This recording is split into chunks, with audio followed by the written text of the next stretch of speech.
ನಮಸ್ಕಾರ. ಆಹಾರ, ಆರೋಗ್ಯ, ಆಧ್ಯಾತ್ಮ ಈ ಸಂಸ್ಕಾರದ ಬೆಳಕಿಗೆ ತಮ್ಮೆಲ್ಲರಿಗೂ ಸ್ವಾಗತ, ಸುಸ್ವಾಗತ. ಇವತ್ತು ನಮ್ಮೊಂದಿಗಿದ್ದಾರೆ ಶ್ರೀ ಪವನ್ ಶ್ರೀವತ್ಸ. ಅವರು ಸೈಕ್ಯಾಟ್ರಿಯ ಜೊತೆಗೆ ಆಧ್ಯಾತ್ಮ ಜೀವಿ ಕೂಡ. ಹಾಗಾಗಿ ಇವತ್ತು ಅವರು ನಮಗೆ ಧ್ಯಾನದ ಹೇಗೆ ಮಾಡೋದು, ಅದರ ಪ್ರಾಮುಖ್ಯತೆ ಏನು, ಅದರಿಂದ ಏನು ಪ್ರಯೋಜನ, ಜನರ ಬದುಕು ಹೇಗೆ ಉತ್ತಮ ಆಗಬೇಕು ಅಂದ್ರೆ ಮಾನಸಿಕ ದೈಹಿಕ ಆರೋಗ್ಯ ಉತ್ತಮ ಆಗ್ಬೇಕಾದ್ರೆ ಧ್ಯಾನದ ಮಹತ್ವ ಏನು ಅಂತ ತಿಳಿಸ್ಕೊಡಲ್ಲಿ ಅವರು ಪವನ್ ಅವ್ರು ಬಂದಿದ್ದಾರೆ. ಪವನ್ ಅವರೇ, ನಮಸ್ಕಾರ. ನಮಸ್ಕಾರ ಮೇಡಮ್, ನಮಸ್ಕಾರ. ಈಗ ಧ್ಯಾನ ಅಂತಂದ್ರೆ ಋಷಿ ಮುನಿಗಳು ಎಲ್ಲೋ ಹಿಮಾಲಯಕ್ಕೆ ಹೋಗಿ ಎಲ್ಲೋ ಕೂತ್ಕೊಂಡು ಮಾಡೋದು ಆ ತಪಸ್ಸು ಅಂತ ಜನ ಆ ಹಳೆ ಕಾಲದ ಪಿಕ್ಚರ್ಗಳು ನೋಡ್ಕೊಂಡು ಅನ್ಕೊಳ್ತಾ ಇದ್ರು. ಆದ್ರೆ ಹ್ಮ್ ಇವತ್ತಿನ ಧಾವಂತಿನ ಬದುಕಿನಲ್ಲಿ ಎಲ್ಲರ ಮನಸ್ಸು ಕೂಡ ಆತಂಕ, ದುಗುಡ, ದುಮ್ಮಾನ ಎಲ್ಲವೂ ಹೆಚ್ಚಾಗ್ಬಿಟ್ಟಿದೆ. ಅದಕ್ಕೆ ಬೇರೆ ಯಾವ ಚಿಕಿತ್ಸೆನೂ ಫಲಕಾರಿ ಆಗೋದಿಲ್ಲ. ಅದಕ್ಕಿರೋದು ಒಂದೇ ಒಂದು ಚಿಕಿತ್ಸೆ ಅಂದ್ರೆ ನಿಜವಾದ ಅಂದ್ರೆ ಆ ಆಮೂಲಾಗ್ರವಾಗಿ ಏನಾದ್ರೂ ಉತ್ತಮ ಆಗ್ಬೇಕು ನಮ್ಮ ಮನಸ್ಸಿಗೆ, ಶರೀರಕ್ಕೆ ಅಂದ್ರೆ ಅದು ಧ್ಯಾನ ಮಾತ್ರ. ಉದಾಹರಣೆಗೆ ಹೇಳ್ತೀನಿ. ಇಬ್ರು ಗಂಡ ಹ್ಮ್ ಹೆಂಡತಿ ಬಂದಿದ್ರು. ಬಂದವರು ಹ್ಮ್ ಗಂಡನ ಕಂಪ್ಲೇಂಟು ಹೆಂಡತಿ ಹೇಳ್ತಾಳೆ, ಹೆಂಡತಿ ಕಂಪ್ಲೇಂಟು ಗಂಡ ಹೇಳ್ತಾನೆ. ಅದು ಹ್ಮ್ ಒಂದೇ ಸಮನೆ ಹೇಳ್ತಾ ಇದ್ರು, ಅಯ್ಯೋ ತಲೆಗೆ ಹಚ್ಕೋಬೇಡಿ, ಅಯ್ಯೋ ತಲೆಗೆ ಹಚ್ಕೋಬೇಡಿ, ಅಯ್ಯೋ ತಲೆಗೆ ಹ್ಮ್ ಹಚ್ಕೋಬೇಡಿ ಅಂತ ಹೇಳ್ತಾನೆ ಹೋದೆ. ಆಮೇಲೆ ಹ್ಮ್ ಕೊನೆಗೆ ಎಲ್ಲಾ ಪರೀಕ್ಷೆ ಮುಗಿಸಿ ಪ್ರಿಸ್ಕ್ರಿಪ್ಷನ್ ಬರಿಬೇಕಾದ್ರೆ ಹೆಂಡತಿ, ಡಾಕ್ಟ್ರೆ ಸ್ವಲ್ಪ ಹೇಳಿ, ಊಟ ಆದ ತಕ್ಷಣ ಕಕ್ಕಸ್ಕೋಗ್ತಾರೆ, ಸ್ವಲ್ಪ ಹೇಳಿ ಹ್ಮ್ ಅಂದ್ರು. ನಾನು ನಾನು ಅಯ್ಯೋ ಅಂದೆ, ಅಯ್ಯೋ ತಲೆ ಹಚ್ಕೋಬೇಡಿ ಅಂತಂದೆ. ಸುಮ್ನೆ ಇರೆ, ಅದಿಷ್ಟಿಷ್ಟೇ ಅಂತಂದ್ರು. ಆಮೇಲೆ ಹೇಳ್ದೆ, ಅಯ್ಯೋ ಅದನ್ನು ತಲೆಗೆ ಹಚ್ಕೊಳಕ್ ಆಗತ್ತಾ ಅಂದ್ಲು. ನಾನು ಹೇಳ್ದೆ, ಅಲ್ಲಮ್ಮ, ತಲೆಗೆ ಅದು ಹಚ್ಕೊಳೋದಲ್ಲ, ಇಷ್ಟು ಚಿಕ್ಕ ಚಿಕ್ಕ ವಿಷಯಗಳನ್ನ ತಲೆಗೆ ಹಚ್ಕೋಬೇಡಿ ಅಂತ ನಾನು ಹೇಳ್ತಾ ಇದ್ದೀನಿ, ತಲೆ ಬಿಸಿ ಮಾಡ್ಕೋಬೇಡಿ ಅಂತ. ಯಾ ಯಾ ಆವಾಗ ಯಾ ಆ ಇಬ್ರು ಗಂಡ ಹೆಂಡತಿ ಮಾತು ಕೇಳಿದಾಗ ನನಗೆ ಆಲೋಚನೆ ಬಂತು. ನೋಡಿ, ಹ್ಮ್ ಹ್ಮ್ ತಲೆಗೆ ಏನಾದ್ರೂ ಬಿದ್ರೆ ನಿಮ್ಗೆ ಅಂಟಾಳ್ಕಾಯಿ, ಶೀಗಕಾಯಿ, ತರಾತುರಿ ಶಾಂಪುಗಳೆಲ್ಲ ಇದೆ. ಆದ್ರೆ ಹ್ಮ್ ತಲೆ ಒಳಗಡೆಗೆ ಹುಳ ಬಿಟ್ಕೊಂಡು ತಲೆ ಕೆಡ್ಸ್ಕೊಂಡಿರ್ತಾರಲ್ಲ, ಅದಕ್ಕೆ ಹ್ಮ್ ಏನಾದ್ರೂ ಮದ್ದಿದೆನಾ? ಹ್ಮ್ ಹ್ಮ್ ಹ್ಮ್ ನೀವು ಹೂ ಹೂ ಅಂತ ಅದಕ್ಕೋಸ್ಕರ ಇದ್ರಿ, ಇದೇ ಅದೇ ಇರೋದು ಧ್ಯಾನ. ಧ್ಯಾನ. ಎಲ್ಲಿ ಎಸ್. ಧ್ಯಾನ ಮಾಡ್ತೀವೋ ಈ ಪರಮಾತ್ಮ ನಮ್ಮ ಮನಸ್ಸಿನಲ್ಲಿ ಆವಾಸ ಸ್ಥಾನ ಮಾಡ್ಕೊಂಡಿದ್ರೆ ನಮ್ಗೆ ಕೆಟ್ಟ ಆಲೋಚನೆಗಳು, ಕೆಟ್ಟ ವಿಚಾರಗಳು, ಕೆಟ್ಟ ಯೋಜನೆಗಳು ಬರದೇ ಇಲ್ಲ. ಸೊ ಸತ್ಯ. ಹಾಗಾಗಿ ಇವತ್ತಿನ ಎಲ್ಲಾ ಸಮಸ್ಯೆಗಳಿಗೆ, ಎಲ್ಲಾ ಸ್ಟ್ರೆಸ್ಸು, ಆತಂಕ, ನೀವು ಏನೇನು ಸೈಕ್ಯಾಟ್ರಿ ಪದಗಳು ಬಳಸ್ತಿರೋ ಅದೆಲ್ಲಕ್ಕೂ ಧ್ಯಾನ ಅನ್ನೋದು ಒಂದು ಅತ್ಯಂತ ಅದ್ಭುತವಾದಂತ ಒಂದು ಉಪಾಯ ಟೂಲ್. ಅಂತ ಹೇಳ್ಬೋದು. ಹಾಗಾಗಿ ಈ ಧ್ಯಾನದ ಬಗ್ಗೆ ನಮ್ಮ ವೀಕ್ಷಕರಿಗೆ ತಿಳಿಸ್ಕೊಡಿ. ಖಂಡಿತ, ಖಂಡಿತ. ನೀವು ಹೇಳ್ತಾ ಇರೋ ಮಾತುಗಳನ್ನೆಲ್ಲ ಕೇಳ್ತಾ ಇದ್ರೆ ನನಗೆ ನೆಕ್ಸ್ಟ್ ಏನ್ ಹೇಳ್ಬೇಕು ಅನ್ನೋದು ನಾನು ಕಂಟಿನ್ಯೂ ಮಾಡ್ಕೊಂಡು ಹೋಗ್ತೀನಿ ಹೊರತು, ಬೇಸಿಕ್ ನೀವ್ ಆಗ್ಲೇ ಹೇಳ್ಬಿಟ್ಟಿದ್ದೀರಿ. It's a okay. ಬಿಕಾಸ್ ಆ ಹೃದಯ ಅನ್ನೋ ಗುಹೆ, ಉಪನಿಷತ್ತಲ್ಲಿ ಬರೋ ಮಾತು. ಹೃದಯ ಅನ್ನೋ ಗುಹೆ 1 ವರ್ಷದಿಂದ ಇರ್ಲಿ, 10 ವರ್ಷದಿಂದ ಇರ್ಲಿ, 1000 ವರ್ಷದಿಂದ ಇರ್ಲಿ, 1,00,000 ವರ್ಷದಿಂದ ಇರ್ಲಿ, ಕತ್ತಲು ಅನ್ನೋದು ಆವರಿಸಿರುತ್ತೆ. ಅಜ್ಞಾನ ಅನ್ನೋದು ಕತ್ತಲು. ಆ ಹ್ಮ್. ಕತ್ಲಿಂದ ಬೆಳಕಿನ ಕಡೆಗೆ ಬರ್ಬೇಕಾದ್ರೆ ನಾವು ಧ್ಯಾನ ಮಾಡ್ಬೇಕು ಅಂತ ಹೇಳ್ತೀವಿ. ಜ್ಞಾನ ಅನ್ನೋದು ಹೌದು. ಜ್ಯೋತಿಗೆ ನಾವು ಹೋಲಿಸ್ತೀವಿ. ಅದು ಹ್ಮ್. ಎಷ್ಟು ವರ್ಷದಿಂದ ಕತ್ಲಿದ್ರೂ ಪರವಾಗಿಲ್ಲ, ಒಂದು ಹ್ಮ್. ಕ್ಷಣದಲ್ಲಿ ನೀವು ಅಲ್ಲಿ ಜ್ಯೋತಿಯನ್ನ ಅಂಟಿಸಿದ ಕೂಡ್ಲೆ ಆ ಕತ್ಲು ಅನ್ನೋದನ್ನ ಹೇಗೆ ಕೊಟ್ಟವ್ರು. ಆ ಬೆಳಕು ಅನ್ನೋದು ನಾಶ ಮಾಡತ್ತೋ, ಹಾಗೆ ಧ್ಯಾನ ಅನ್ನೋದು ನಮ್ಮ ಅಜ್ಞಾನವನ್ನ ನಾಶ ಮಾಡೋದಕ್ಕೆ ಇರುವಂತಹ ಒಂದು ಟೂಲ್. ಅದಕ್ಕಿಂತ ಹೌದು. ದೊಡ್ಡ ಅಸ್ತ್ರ ಇನ್ನೊಂದಿಲ್ಲ. ಯಾವ್ದು? ಇದಕ್ಕೆ ನಾನು ಆ, ಎಷ್ಟೋ ಜನ ನೀವು ಅವಾಗ್ಲೇ ಹೇಳ್ದ ಹಾಗೆ ಋಷಿ ಮುನಿಗಳು ಬೆಟ್ಟದ ಮೇಲೆ ಕೂತ್ಕೊಂಡು ತಪಸ್ ಮಾಡ್ತಿದ್ರು, ಗುಹೆ ಒಳಗಡೆ ಕೂತ್ಕೊಂಡು ತಪಸ್ ಮಾಡ್ತಿದ್ರು. ಈಶ್ವರ ಶೀರ್ಷಾಸನ ಹಾಕೊಂಡು ಸಮುದ್ರದಲ್ಲಿ ಆಳದಲ್ಲಿ ಕೂತ್ಕೊಂಡು 4 ಲಕ್ಷ ವರ್ಷ ತಪಸ್ ಮಾಡದ್ನಂತೆ, ಬ್ರಹ್ಮನ ಹ್ಮ್. ಮಗ ಹುಟ್ಟಬೇಕು ನಾನು ಅನ್ನೋ ಕಾರಣಕ್ಕೆ. ಆ ಹ್ಮ್. ರೀತಿಯಾದದ್ದೆಲ್ಲ ಅದೆಲ್ಲ ಧ್ಯಾನವ? ಅಥವಾ ನಾವು ಮಾಡಬೇಕು? ಧ್ಯಾನ ಮಾಡೋದು ಅಂದ್ರೆ ಏನು? ಡೆಫಿನೇಷನ್ ಏನಪ್ಪಾ ಧ್ಯಾನದ್ದು ಅಂದ್ರೆ, ಒನ್ ಪಾಯಿಂಟೆಡ್ನೆಸ್ ಆಫ್ ಮೈಂಡ್. ನೀನ್ ಏನು ಕೆಲಸ ಮಾಡ್ತಿದ್ದಿ ಇವಾಗ, ಆ ಕೆಲಸವನ್ನ ಆ ಕ್ಷಣದಲ್ಲಿ ಇದ್ಕೊಂಡು ಮಾಡೋದಿಕ್ಕೆ ಧ್ಯಾನ ಅಂತ ಕರಿತೀವಿ. ಏಕಾಗ್ರತೆಯಿಂದ, ಅದು ಏಕಲವ್ಯನ ಏಕಾಗ್ರತೆಯಿಂದ ತನ್ಮಯರಾಗಿ ಅದರಲ್ಲೇ ಮುಳುಗ್ ಹೋಗೋದು ಧ್ಯಾನ ಅಂತ. ಧ್ಯಾನ ಓಕೆ. ಅಂತ. ಹ್ಮ್. ಈಗ ಇಲ್ಲಿ ಸೊಪ್ಪು ಮಾರ್ತಾ ಇರೋನು ಸೊಪ್ಪಿನ ಒಂದು ಗಾಲಿಯನ್ನ ತಳ್ಕೊಂಡು ಹೋಗ್ತಾ ಸೊಪ್ಪು ಸೊಪ್ಪು ಸೊಪ್ಪು ಅಂತ ಕೂಗ್ತಾ ಇರ್ತಾನೆ, ಅದು ಧ್ಯಾನ. ಸರಿ, ಸರಿ, ಸರಿ. ಯಾಕೆ? ಆ ಧ್ಯಾನದಿಂದ ಅವನಿಗೆ ಫಲ ಸಿಗತ್ತೆ. ಏನು ಅವನು ಜೋರಾಗಿ ಕೂಗಿ ಅದನ್ನ ಧ್ಯಾನ ಮಾಡಿದಾಗ ಯಾರಿಗೋ ಸೊಪ್ಪು ಹ್ಮ್ ಬೇಕಾಗಿರುತ್ತೆ, ಅವ್ರ ಮನೆ ಹ್ಮ್ ಎದುರುಗಡೆ ಇವನು ಹೋಗ್ಬೇಕಾಗಿರುತ್ತೆ, ಅವ್ರ ಕಿವಿಗೆ ಹ್ಮ್ ಸೊಪ್ಪು ಅನ್ನೋ ಶಬ್ದ ಕೇಳಿಸುತ್ತೆ, ಅಲ್ಲಿಗೆ ಬರ್ತಾರೆ, ಅವ್ರು ಸೊಪ್ಪು ಹ್ಮ್ ತಗೋತಾರೆ. ಏನೋ ನೋವು ಇದಕ್ಕೆ ನೋವು ನೋವು. ಇದನ್ನ ಇದನ್ನ ಅಮೇರಿಕನ್ಸು ರಿಪಿಟೇಟಿವ್ ಮೆಡಿಟೇಷನ್ ಅಂತಂದು ಅದಕ್ಕೆ ಎಂ ಅಂತಂತಾರೆ, ರಿಪೀಟ್ ಮಾಡೋದು ಯಾವುದೇ ಹಾ, ಒಂದು ಪದ. ಇದನ್ನ ನಾವು ಜಪ ಅಂತೀವಿ. ಅವನು ಹೌದು. ಸೊಪ್ಪಿನವನು ಸೊಪ್ಪಂತ ಜಪ ಮಾಡ್ಬೋದು. ಆದ್ರೆ ಅಧ್ಯಾತ್ಮ ಜೀವಿಗಳು ಜಪ ಮಾಡುವಾಗ ಜಪಮಾಲೆ ಹಿಡ್ಕೊಂಡು ಎಣಿಸ್ಕೊಂಡು ಮಾಡ್ತಾರೆ. ಸೊ ನಿಂತ್ಕೊಂಡು ಮಾಡ್ತಾರೆ. ಹಾಗಾಗಿ ನೀವು ಹಾ, ಮಾಡೋ ಕೆಲಸದಲ್ಲಿ ತಲ್ಲೀನರಾಗ್ಬೋದು ಅಥವಾ ಜಪದಲ್ಲಿ ತಲ್ಲೀನರಾಗ್ಬೋದು. ಯಾವುದೇ ಕಾರಣಕ್ಕೂ ಕೂಡ ಈ ಸಂಸಾರದ ಜಂಜಾಟಗಳನ್ನ ದೂರ ಬಿಟ್ಟು ಮನಸ್ಸನ್ನ ಹಾ. ಏಕಾಗ್ರತೆಗೊಳಿಸೋದು ಬಹಳ ಮುಖ್ಯ ಅಂತ ನನ್ಗನ್ಸುತ್ತೆ. ನೀವೇನಂತೀರಿ? Very correct, very correct. ಈಗ ಏನಾಗೋಗಿದೆ ಅಂದ್ರೆ, ನನಗೆ ಅಶೋಕ್ ಪೈ ಸರ್ ನನಗೆ ಪಾಠ ಮಾಡ್ಬೇಕಾದ್ರೆ ಹ್ಮ್ ಫಸ್ಟ್ ಕ್ಲಾಸ್ ನಲ್ಲೇ ಹೇಳಿದ್ರು ಏನಂದ್ರೆ, ಹ್ಮ್ ಪವನ್, ನನಗೊಂದ್ ಕಾಲ ಇತ್ತು ಕಣೋ, ನಾನ್ ಪ್ರಾಕ್ಟೀಸ್ ಶುರು ಮಾಡಿದಾಗ ಸ್ಟ್ರೆಸ್ ಬಿಟ್ಬಿಟ್ಟು ಜೀವನ ಮಾಡಿ ಅಂತ ಹೇಳ್ತಿದ್ದೆ. ಇವಾಗ ಹಾ ನಾವು ಸ್ಟ್ರೆಸ್ ಜೊತೆ ಜೀವನ ಮಾಡೋದು ಹೆಂಗೆ ಅಂತ ಕಲ್ತ್ಕೊಳ್ಳಿ ಅಂತ ಹೇಳ್ಬೇಕು, ಸಿಚುವೇಶನ್ ಆಗಿದೆ ಅಂತ. ಈಗ ಹಾ ಸಂಸಾರ ಅಥವಾ ಒಂದು ಅಟ್ಯಾಚ್ಮೆಂಟ್ ಈ ರೀತಿಯಾದಂತದ್ದು ಹ್ಮ್ ಇರ್ಬೇಕೆ. ಆದ್ರೆ ಹ್ಮ್ ಅದ್ರ ಜೊತೆಗೆ ಜೀವನ ಮಾಡ್ಬೇಕು ಅಂದ್ರೆ ಹೇಗಿರ್ಬೇಕು ಆ ಅಟ್ಯಾಚ್ಮೆಂಟ್ ಅಂತ ಆಗಿನ ಕಾಲದಲ್ಲೇ ಹೇಳಿದ್ರು. ಕಮಲದ ಹ್ಮ್ ಎಲೆ ಮೇಲೆ ಒಂದು ಹ್ಮ್ ಹನಿ ನೀರ್ ಇದ್ದ ಹಾಗಿರ್ಬೇಕಂತೆ, ಇದ್ದ ಹಾಗಿದೆ, ಆದ್ರೆ ಹ್ಮ್ ಅಂಟ್ಕೊಂಡಿಲ್ಲ. ಆ ಪವನ್ ಅವರೇ, ರೀತಿಯಾಗಿ ಇದು ಯೂಸ್ ಮಾಡಿ. ಇದೇನಂದ್ರೆ ನಾನು ಮೆಡಿಕಲ್ ಕಾಲೇಜ್ ಸೇರಿದಾಗ ನಮ್ಮ ಅಪ್ಪ ಹೇಳಿರೋ ಉಪದೇಶ ಇದು. ಹ್ಮ್ ಈ ಹ್ಮ್ ಈ ಸಂಸಾರ ಅಂದ್ರೆ ಕೊಚ್ಚೆ ಕೆಸರಿನ ಹಾಗೆ. ಹ್ಮ್ ಹ್ಮ್ ಕಮಲದ ಹೂ ಕೆಸರಿನಲ್ಲಿ ಹೇಗಿರುತ್ತೋ ಹಾಗೆ ನೀನು ಬದುಕದ್ನ ಕಲಿ ಅಂತಂದ್ರು. ನನ್ನ ಸುತ್ತಲೂ ಹ್ಮ್ ಯಾರೇ ಏನೇ ಮಾಡಿದ್ರು, ಎಂಥದೇ ತಪ್ಪು ಮಾಡಿದ್ರು ಕೂಡ ನಾನು ತಪ್ಪು ದಾರಿಗೆ ಹೋಗ್ಲಿಲ್ಲ. ಹ್ಮ್ ಎಷ್ಟೋ ಹ್ಮ್ ಜನ ಹ್ಮ್ ಅಡಿಕ್ಟ್ಸ್ ಆದ್ರು, ಎಷ್ಟೋ ಜನ ಡ್ರಿಂಕ್ಸ್ ತಗೊಂಡ್ರು, ಎಷ್ಟೋ ಜನ ಏನೇನೆಲ್ಲ ಮಾಡ್ತಾರೆ. ಹ್ಮ್ ಆದ್ರೆ ಹ್ಮ್ ಇವತ್ತಿಗೆ ನಾನು ಎಲ್ಲರ ಮೇಲೂ ಒಂದು ಉತ್ತಮ ಜೀವನಾಗಿ ಆದರ್ಶ ವ್ಯಕ್ತಿ ಆಗಕ್ಕೆ ಕಾರಣ ಈ ಧ್ಯಾನ. ಯಾಕಂದ್ರೆ ನಾವು ಮಕ್ಕಳಿದ್ದಾಗ್ಲಿಂದನೇ ಆ ಧ್ಯಾನ ಮಾಡೋದನ್ನ ರೂಢಿ ಮಾಡ್ಕೊಂಡಿದ್ರಿಂದ ಈ ಹ್ಮ್ ಬೇರೆಯವ್ರ ಹಾಗೆ ದೇವಸ್ಥಾನಕ್ಕೆ ಹೋಗಿ ಅದು ಕೊಡು, ನಾನು ಎರಡು ತೆಂಗಿನಕಾಯಿ ಓಡಿಸ್ತೀನಿ, ಇದು ಕೊಡಿ, ನಾನು ಊದ್ಬತ್ತಿ ಹಚ್ತೀನಿ, ಅದು ಹ್ಮ್ ಬೇಡ್ಕೊಳ್ಳೋದು ಹ್ಮ್. ಧ್ಯಾನ ಅಲ್ಲ. ಹೌದು ಯಾವಾಗ ಹೌದು. ನಿಷ್ಕಾಮವಾಗಿ ಆ ಪರಮಾತ್ಮನನ್ನ ಪವಿತ್ರ ಮನಸ್ಸಿನಿಂದ ನಾವು ನೆನೆಸ್ತೀವಲ್ಲ, ಹ್ಮ್. ಅದೇ ಧ್ಯಾನ ಆಗತ್ತೆ. ಅದು ನಮ್ಮ ಖಂಡಿತ ಖಂಡಿತ. ಕೆಲಸದಲ್ಲಾದ್ರೆ ಕಾಯಕ ಆಗತ್ತೆ, ಅಥವಾ ನಾವು ಆ ಭಕ್ತಿಯಿಂದ ಮಾಡಿದ್ರೆ ಭಕ್ತಿ ಯೋಗಿಗಳಾಗ್ತೀವಿ. ಹೌದು. ಇನ್ನ ಕರ್ಮ ಜ್ಞಾನದಿಂದ ಅನ್ನೋದು. ಧ್ಯಾನ ಮಾಡಿದ್ರೆ ಜ್ಞಾನ ಯೋಗಿಗಳಾಗ್ತೀವಿ. ಇದನ್ನೇ ಕೃಷ್ಣ ಪರಮಾತ್ಮ ಕೂಡ ಹೇಳ್ತಾನೆ ಅಲ್ವಾ? ಖಂಡಿತ ಖಂಡಿತ ಖಂಡಿತ ಖಂಡಿತ. ಈಗ ಹ್ಮ್ ಈ ಅದಕ್ಕೆ ಅಂತ ಕಾಣಿಸುತ್ತೆ ನಮ್ಗೆ ಸಿಂಬಲಿಸಂ ಅಂತ ಒಂದು ಮಾತು ಹೇಳ್ತಾನೆ ಕಾರ್ಲ್ ಯುಂಗ್ ಅಂತ ಒಬ್ಬ ಸೈಕಾಲಜಿಸ್ಟ್. ಅವಾಗ ಒಂದು ಸಿಂಬಲಿಸಂ ಅನ್ನೋದೊಂದನ್ನ ಬರಿಬೇಕಾದ್ರೆ ಇಂಡಿಯನ್ ಹ್ಮ್ ಫಿಲಾಸಫಿನ ತುಂಬಾ ಒಂದು ಹೊಗಳ್ತಾ ಮಾತಾಡ್ತಾ ಬೇಕಾದ್ರೆ ಹೇಳ್ತಾನೆ, ಹೌದು. ನಮ್ಮಲ್ಲಿ ಬ್ರಹ್ಮ ಆಗಿರ್ಬೋದು, ಸರಸ್ವತಿ ಆಗಿರ್ಬೋದು, ಲಕ್ಷ್ಮೀದೇವಿ ಆಗಿರ್ಬೋದು, ಕಮಲದ ಮಧ್ಯದಲ್ಲಿ ಕೂತಿರ್ತಾರೆ. ಯಾಕೆ? ಹಾ ಅದನ್ನು ಮೀರಿ ಹೋದಾಗ, ಅಟ್ಯಾಚ್ಮೆಂಟ್ ಅನ್ನು ಮೀರಿ ಹೋದಾಗ, ನಾವು ಹ್ಮ್ ಬರೀ ಕರ್ಮದ ಬಗ್ಗೆ ಮಾತ್ರ ಧ್ಯಾನವನ್ನ ಮಾಡ್ತಾ ಕೂತ್ಕೊಂಡಾಗ ನಮಗೆ ಹ್ಮ್ ಆ ಫಲ ಸಿಗುತ್ತೆ, ಇಲ್ಲ ಅಂದ್ರೆ ಹೌದು. ನಮಗದು ಸಿಗೋದಿಲ್ಲ. ಇದಕ್ಕೆ ಹ್ಮ್ ಈಗಿನ ಪಾಶ್ಚಾತ್ಯದವರು ಮ್ಯಾನಿಫೆಸ್ಟೇಷನ್ ಅಂತ ಕರೀತಾರೆ. ಹಾ ನೀವ್ ಏನ್ ಫೀಡ್ ಮಾಡ್ತೀರಾ, ಒಬ್ಬ ಹಾ ನಿನ್ನ ಮನಸ್ಸಿಗೆ ನೀನ್ ಏನ್ ಫೀಡ್ ಮಾಡ್ತೀಯ ಅದು ಆಗ್ಲಿಕ್ಕೆ ಶುರು ಆಗತ್ತೆ. ಆದ್ರೆ ಹೌದು ಸೂಕ್ಷ್ಮ ಮನಸ್ಸಿಗೆ ಅದು ಗೊತ್ತಿರ್ಬೇಕು. ಸೂಕ್ಷ್ಮ ಮನಸ್ಸಿನ ಭಾವನೆಯನ್ನ ಅರ್ಥ ಮಾಡ್ಕೊಳ್ಳೋದಿಕ್ಕೆ ಮೆಡಿಟೇಷನ್ ಅಂತ ಕರೆಯೋದು. ಹೌದು. ಹೌದು. Meditation has a language. ಆ ಹ್ಮ್ ಭಾಷೆಯಿಂದ ನಾವು ನಮ್ಮ ಸೂಕ್ಷ್ಮ ಮನಸ್ಸು ನಮಗೆ ಏನ್ ಹೇಳ್ತಾ ಇದೆ, ಕಾನ್ಶಿಯಸ್ನೆಸ್ ಏನ್ ಹೇಳ್ತಾ ಇದೆ, ಹ್ಮ್ ಪ್ರಜ್ಞಾಸ್ಥಿತಿಗೆ ಏನನ್ನು ಹುಡುಕ್ಲಿಕ್ಕೆ ಹೇಳ್ತಾ ಇದೆ, ಅದನ್ನ ಹುಡುಕತ್ತೆ. ಒಂದು ಉದಾಹರಣೆ ಹ್ಮ್ ಕೊಡ್ಬೇಕಂದ್ರೆ, ನಾನು ಚಿಕ್ಕ ವಯಸ್ಸಿನಲ್ಲಿ ತುಂಬಾ ಬೇಸರವನ್ನ ಕಂಡವನು, ಯಾರ ಮೇಲೂ ನಂಬಿಕೆನೇ ಇಲ್ಲ. ಅದು ಸೂಕ್ಷ್ಮ ಹ್ಮ್ ಮನಸ್ಸಿನಲ್ಲಿ ಗಾಢವಾಗಿ ಊರ್ಬಿಟ್ಟಿರುತ್ತೆ.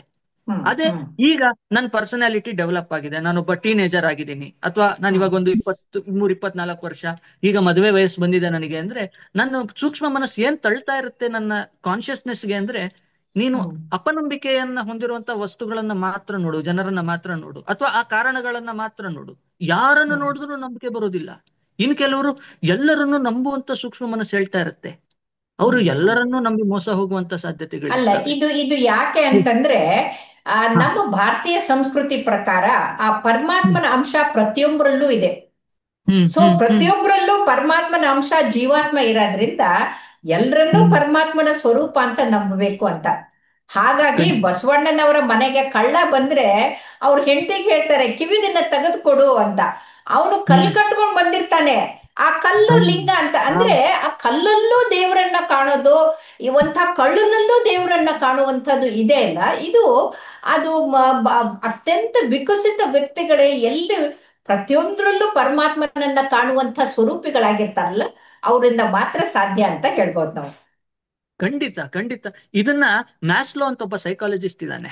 ಅವನು ಹ್ಮ್. ಹೈರಾರ್ಕಿ ಆಫ್ ನೀಡ್ಸ್ ಅಂತ ಒಂದು ಮಾಡ್ತಾನೆ. ಹಾ. ಅದರಲ್ಲಿ ಫಸ್ಟ್ ಬೇಸಿಕ್ ನೀಡ್ಸ್ ಇರುತ್ತೆ, ಆಮೇಲೆ ಫಿಸಿಯೋಲಾಜಿಕಲ್ ನೀಡ್ಸ್ ಇರುತ್ತೆ, ಆಮೇಲೆ ಎಜುಕೇಶನ್, ಕೆಲಸ, ಹ್ಮ್. ಸೊಸೈಟಿ, ಹ್ಮ್. ಫಿನಾನ್ಷಿಯಲ್, ಇದೆಲ್ಲ ಆದ್ಮೇಲೆ ಕೊನೆಯಲ್ಲಿ ಟಿಪ್ ಆಫ್ ದಿ ಐಸ್ಬರ್ಗ್ ಅಲ್ಲಿ ಸೆಲ್ಫ್ ಆಕ್ಚುಯಲೈಸೇಷನ್ ಅಂತ ಇಡ್ತಾನೆ. ಹಾ. ಅದೇ ಹಾ. ನಮ್ಮ ಸನಾತನ ಸಂಸ್ಕೃತಿಯಲ್ಲಿ ಹೇಗೆ ಅಂದ್ರೆ, ಆ ಟ್ರಯಾಂಗಲ್ ನ ನೀನು ಉಲ್ಟಾ ಮಾಡು, ಹೌದು. ತಲೆ ಕೆಳಗೆ ಕಾಲ್ ಮೇಲೆ ಮಾಡು. ಸೆಲ್ಫ್ ಆಕ್ಚುಯಲೈಸೇಷನ್ ಒಂದು ನಿನಗೆ ಬಂತು ಅಂದ್ರೆ ಇನ್ ಎಲ್ಲ ಮಿಕ್ಕಿದ್ದೆಲ್ಲ ಬಂದ್ಬಿಡುತ್ತೆ ತಂತಾನೆ ಅಂತ. ಬಂದ್ಬಿಡುತ್ತೆ. ಹೌದು ಹೌದು ಹೌದು ಹೌದು. ಹೌದು. ಯಾಕಂದ್ರೆ ನಾನು ಯಾರು ಅನ್ನೋ ಅರಿವು ಆದಾಗ ಆ ಹ್ಮ್. ಪರಮಾತ್ಮನ ಅಂಶ ನನ್ನಲ್ಲಿದೆ, ನನಗೆ ಆ ಡಿವೈನ್ ಸ್ಟ್ರೆಂತ್ ಇದೆ, ನನಗೆ ಕಾಸ್ಮಿಕ್ ಎನರ್ಜಿ ಇದೆ, ನನ್ನಲ್ಲಿ ಎಲ್ಲ ಇದೆ ಅನ್ನೋ ಆತ್ಮವಿಶ್ವಾಸ, ಆತ್ಮಬಲ ಬಂದ್ರೆ ನಾವ್ ಏನನ್ನಾದ್ರೂ ಸಾಧಿಸ್ಬೋದು. ನಿಜ. ಖಂಡಿತ ಖಂಡಿತ. ಯಾಕಂದ್ರೆ ನಾರಾಯಣ ಉಪನಿಷತ್ ಅಂತ ಒಂದಿದೆ. ಆ ನಾರಾಯಣ ಹಾ. ಉಪನಿಷತ್ತಲ್ಲಿ ಯದ್ ಬ್ರಹ್ಮಾಂಡೆ ತತ್ ಹ್ಮ್. ಪಿಂಡಾಂಡೆ ಅಂತ.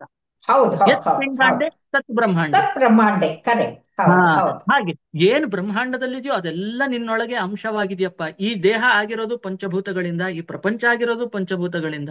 ಅದನ್ನ ಹ್ಮ್. ನಿಯಂತ್ರಣ ಮಾಡ್ತಿರೋದು ಒಬ್ಬ ದೇವರು, ನಿನ್ನನ್ನು ಹ್ಮ್. ನಿಯಂತ್ರಣ ಮಾಡ್ತಿರೋದು ಒಬ್ಬ ದೇವರು. ಇದ್ರ ಬಗ್ಗೆ ತುಂಬಾ ಡಿಟೇಲ್ ಕಾನ್ವರ್ಸೇಷನ್ ಇದೆ. ಅದು ಬಹಳ ಸೂಪರ್ ಆಗಿರುವಂತ ಒಂದು ಆ ಅಲ್ಲಿ ನಾವು ಆ ರೀತಿಯಾದಂತಹ ಮೆಡಿಟೇಷನ್ಗಳು ಈಗ ಹ್ಮ್. ಸ್ಟಾರ್ಟಿಂಗ್ ಅಲ್ಲಿ ಮೆಡಿಟೇಷನ್ ಮಾಡೋದು ಹೇಗೆ ಮಕ್ಳಿಗೆ ಹೇಳ್ಕೊಡ್ಬೇಕು ಅಂದ್ರೆ, ಎಲ್ಲ ಹ್ಮ್. ಮೂಗಿಟ್ಕೋ, ಕಣ್ಣು ಮುಚ್ಕೊಂಡು ಕೂತ್ಕೋ, ಕಣ್ಣು ಉರಿತಾ ಇದೆ ನನಗೆ, ಫೋನ್ ರಿಂಗ್ ಆಗತ್ತೆ. No, hmm. ಏನ್ ಮಾಡ್ಬೇಕು ಮೆಡಿಟೇಷನ್ ಅಲ್ಲಿ ಬೇಸಿಕಲಿ ಅಂದ್ರೆ, ಊಟ ಮಾಡ್ಬೇಕಾದ್ರೆ ಮಾಡುವಂತ meditation is the best meditation if ಹೌದು. You ask.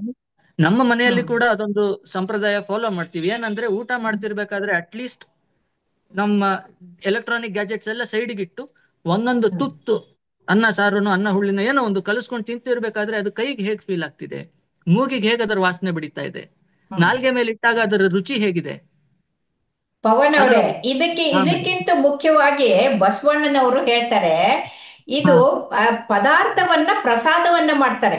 ನಾವು ಹಾ ತಿನ್ನೋ ಆಹಾರ ನೀವು ಮೂಸ್ಬೇಕು, ತಿನ್ಬೇಕು, ರುಚಿ ಅಂತಿರಲ್ಲ, ಅವರು ಅದನ್ನ ಹ್ಮ್, ಪ್ರಸಾದ ಅಂತ ಕರೀತಾರೆ. ಪ್ರಸಾದ ಹಾ ಅಂದಾಗ ಏನಾಗತ್ತೆ, ಅತ್ಯಂತ ಪವಿತ್ರ ಭಾವದಿಂದ, ಪರಿಶುದ್ಧ ಮನಸ್ಸಿನಿಂದ ನೀವು ಕಣ್ಣಿಗೆ ಉತ್ಕೊಂಡ್ಬಿಟ್ಟು ತುತ್ತಿಗೆ ಹಾಕೊಳ್ತೀರಿ. ಹೌದು. ತುತ್ತಿಗೊಮ್ಮೆ ಶಿವ ಶಿವ ಅಂತ ಇರ್ಬೇಕು ಅಂತ. ಯಾಕಂದ್ರೆ ಆ ಆಹಾರವನ್ನ ಕೊಟ್ಟಿದ್ದೇ ಆ ಪರಮಾತ್ಮ. ಪರಮಾತ್ಮ. ಹಾಗಾಗಿ ಶಿವ ಶಿವ ಅಂತ ತಿಂದಾಗ ನಮ್ಮ ಅಂತಃಕರಣಗಳು ಸಂತೃಪ್ತಿ ಆಗತ್ತೆ ಅಂತಂದು. ಸೊ ಇದು ಆಹಾರ ತಿನ್ನೋದನ್ನು ಕೂಡ ಅದರಲ್ಲಿ ಕೊಟ್ಟಿದ್ದಾರೆ. ಆದ್ರೆ ಭಗವದ್ಗೀತೆಯಲ್ಲಿ ಹೇಗೆ ಧ್ಯಾನ ಮಾಡಬೇಕು, ಯಾವ ಸ್ಥಳದಲ್ಲಿ ಮಾಡಬೇಕು, ಏನ್ ಮಾಡಬೇಕು ಅನ್ನೋದು ಎಲ್ಲ ಡಿಟೇಲು ಭಗವದ್ಗೀತೆಯಲ್ಲಿ ಹೌದು ಕೊಟ್ಟಿದ್ದಾರೆ. ಆದ್ರೆ ಹೌದು ನಮಗೆ ಹೌದು. ಆ ಸ್ಥಳದಲ್ಲಿ ಅಂಥದ್ರಲ್ಲಿ ಕೂತ್ಕೊಂಡು ಮಾಡಕ್ ಆಗೋದಿಲ್ಲ.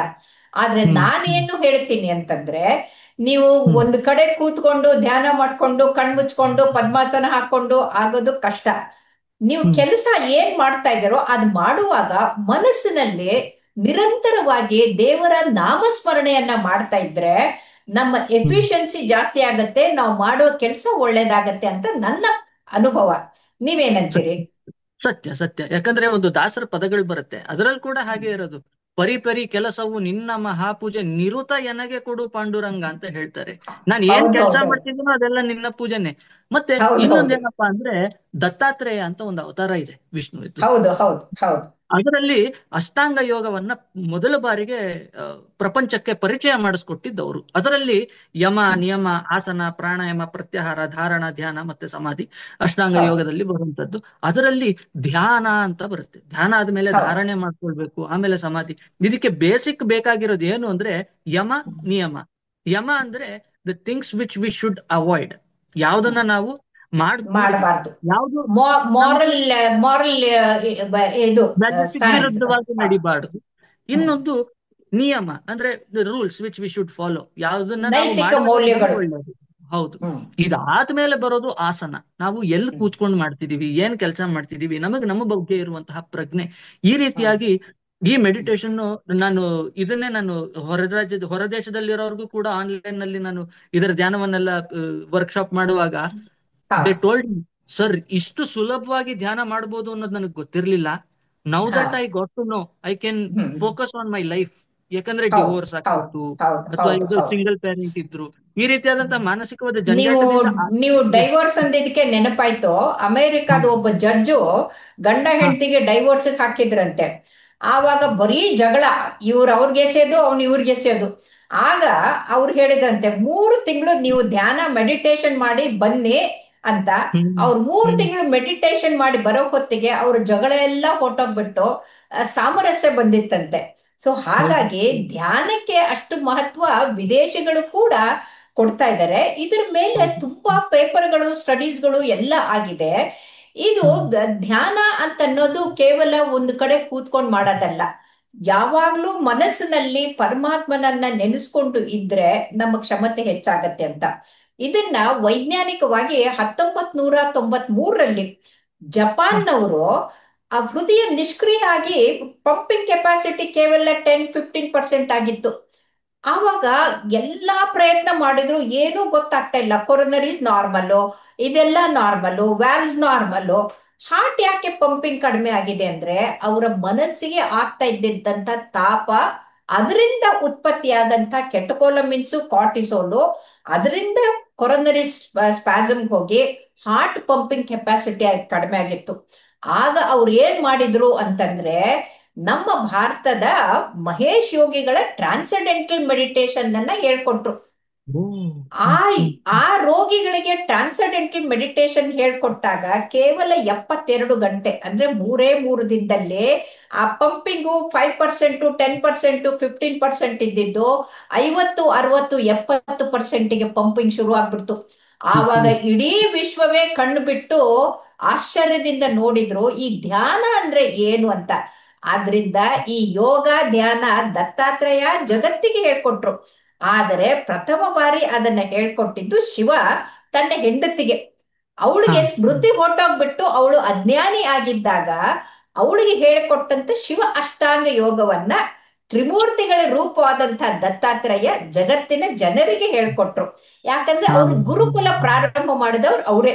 ಸೊ ಹೌದು ಆ ಹೌದು ಹೌದು ಹೌದು ಗುರುಕುಲದಲ್ಲಿ ಇದನ್ನ ಬಂತು. ಹಾಗಾಗಿ ಹೌದು. ಈ ಮೆಡಿಟೇಷನ್ನು ಪ್ರತಿಯೊಂದು ನಮ್ಮ ಆ, ಭಾರತೀಯ ಸಂಸ್ಕೃತಿಯಲ್ಲಿ ಹಾಸುಹೊಕ್ಕಾಗಿ ಬಂದಿದೆ. ಇದು ಹ್ಮ್ 12ನೇ ಶತಮಾನದಲ್ಲಿ ಆ ವೈದ್ಯ ಸಂಗಣ್ಣ ಅಂತ, ಅವರು ಒಡಿಸ್ಸಾನಿಂದ ಬಂದವರು. ಅವ್ರು ಹೇಳ್ತಾರೆ, ನಾನಾ ರೋಗಾಂಗಗಳು ಬಂದು ದೇಹ ಹಿಡಿದಲ್ಲಿ ಶಿವಾರ್ಚನೆಯ ಮಾಡಿಕೊಳ್ಳಿ, ಸಕಲ ಪುಷ್ಪಗಳಿಂದ ಪೂಜೆ ಮಾಡಿಕೊಳ್ಳಿ, ಹ್ಮ್ ಪಂಚಾಕ್ಷರಿಯ ಪ್ರಣಮವ ತಪ್ಪದೆ ತ್ರಿಸಂತಿಯಲ್ಲಿ ನೆನವುಗೊಳ್ಳಿ, ಇದರಿಂದ ಹ್ಮ್ ರೋಗದ ರುಜಿನ ದರ್ಪಗೆಡುವುದು ಅಂತ. ಅಂದ್ರೆ ಸಾವೇ ಎದುರುಗಡೆ ಬಂದಿದೆ, ಕ್ಯಾನ್ಸರ್ ಆಗಿದೆ, ಇನ್ನೇನ್ ಸಾವು ಬರುತ್ತೆ ಅಂತಂದಾಗ ಕೂಡ ನೀವು 3 ಹೊತ್ತು ಭಗವಂತನ ನೆನೆಸ್ಕೊಂಡು, ಇದು ಪಂಚಾಕ್ಷರಿ ಪ್ರಣವ ಅಂತಂದ್ರೆ ಓಂ ನಮ ಶಿವಾಯ ಹ್ಮ್ ಅನ್ನೋದನ್ನ ಅವ್ರು ಹೇಳ್ತಾರೆ. ಅದನ್ನ ಹೇಳಿದ್ದೆ ಆದ್ರೆ ಮೆದುಳಿನಿಂದ ಫೀಲ್ ಗುಡ್ ಹಾರ್ಮೋನ್ಸ್ ಅಂದ್ರೆ ಎಂಡಾರ್ಫಿನ್ಸು, ಹ್ಮ್ ನ್ಯೂರೋಪೆಪ್ಟೈಡ್ಸು ಉತ್ಪತ್ತಿ ಆಗತ್ತೆ. ಅದರಿಂದ ಈ ರೋಗವೆಲ್ಲ ಕಡಿಮೆ ಆಗಿ ಹೋಗ್ಬಿಡುತ್ತೆ, ಅದ್ರ ದರ್ಪ ಕಡಿಮೆ ಆಗತ್ತೆ ಅಂತಾರೆ. ಇದನ್ನ ಹ್ಮ್ ಹ್ಮ್ ಇವತ್ತಿಗೂ ಗೊತ್ತಾಗಿದೆ. ನಾವು ಹಾರ್ಟ್ ಹ್ಮ್ ಅಟ್ಯಾಕ್ ಆಗದೆ ಇಂಜೆಕ್ಷನ್ ಕೊಡೋದು ಮಾರ್ಫಿನ್, ಹ್ಮ್ ಹ್ಮ್ ಹ್ಮ್ ನೋವು ಹ್ಮ್ ಕಡಿಮೆ ಆಗಕ್ಕೆ. ಹ್ಮ್ ಆದರೆ ಆ ವ್ಯಕ್ತಿ ಧ್ಯಾನ ಮಾಡಿದ್ರೆ ಮೆದುಳಿನಿಂದ ಎಂಡಾರ್ಫಿನ್ ಉತ್ಪತ್ತಿ ಆಗತ್ತಲ್ಲ, ಆ ಹ್ಮ್ ಹ್ಮ್ ಎಂಡಾರ್ಫಿನ್ ಈ ಮಾರ್ಫಿನ್ಗಿಂತಲೂ 100 ಟೈಮ್ಸ್ ಮೋರ್ ಪವರ್ಫುಲ್. ಅಂದ್ರೆ ಇವತ್ತಿಗೆ ವೈಜ್ಞಾನಿಕವಾಗಿ ಇದನ್ನ ತೋರಿಸ್ಕೊಟ್ಟಿದ್ದಾರೆ. ಹಾರ್ಟ್ ಫೇಲ್ಯೂರ್ ಆದವರು, ಹಾರ್ಟ್ ವೀಕ್ ಆದವರು, ಹಾರ್ಟ್ ಅಟ್ಯಾಕ್ ಆದವ್ರಿಗೆ ಅವ್ರದ್ದು ಎಲ್ಲ ಔಟ್ಕಮ್ ಚೆನ್ನಾಗ್ ಆಗ್ಬೇಕು ಅಂದ್ರೆ ಆ ಧ್ಯಾನ ಮಾಡ್ತಾ ಇದ್ರೆ ಉತ್ತಮ ಆಗತ್ತೆ ಹ್ಮ್ ಅಂತ American college of cardiology journal ನಲ್ಲಿ ಕೂಡ ಪೇಪರ್ಸ್ಗಳು, ರಿಸರ್ಚ್ ಪೇಪರ್ಗಳು ಬಂದಿದೆ. ಹಾಗಾಗಿ ಇವತ್ತು ನಾವು ಧ್ಯಾನ ಮಾಡೋದು ಮುಖ್ಯ ಅಂತ ಜನರಿಗೆ ಹೇಳ್ಕೊಟ್ಟಿದೀವಿ. ಯಾವ್ಯಾವ ತರದ ಧ್ಯಾನ ಇದೆ ಅಂತ ಮುಂದಿನ ಸಂಚಿಕೆಯಲ್ಲಿ ನಾವು ಅವ್ರಿಗೆ ತಿಳಿಸ್ಕೊಡೋಣ ಹೇಗೆ ಅಂತಂದು. ಈ ಧ್ಯಾನ ಅನ್ನೋದು ಬಹಳ ಬಹಳ ಮುಖ್ಯ. ಯಾಕಂತಂದ್ರೆ ಆತಂಕದ ಧಾವಂತದ ಬದುಕಿನಿಂದ ದೂರ ಹೋಗಿ ನಾವು ಪರಮಾತ್ಮನನ್ನ ನೆನೆಸ್ಕೊಂಡು ಮಾಡುವ ಕೆಲಸವನ್ನ ಪರಮಾತ್ಮನಿಗೆ ಅರ್ಪಿಸೋದೇ ಅದು ಒಂದು ಧ್ಯಾನ. ಸೊ ಹಾಗಾಗಿ ತುಂಬಾ ತುಂಬಾ ಧನ್ಯವಾದಗಳು ಪವನ್ ಅವರೇ. ತುಂಬಾ ಅದ್ಭುತವಾಗಿ ಹೇಳ್ಕೊಟ್ಟಿದ್ದೀರಿ. ನಮ್ಮ ವೀಕ್ಷಕರಿಗೆ ನಮಸ್ಕಾರ. ನಮಸ್ಕಾರ. ನಮಸ್ಕಾರ.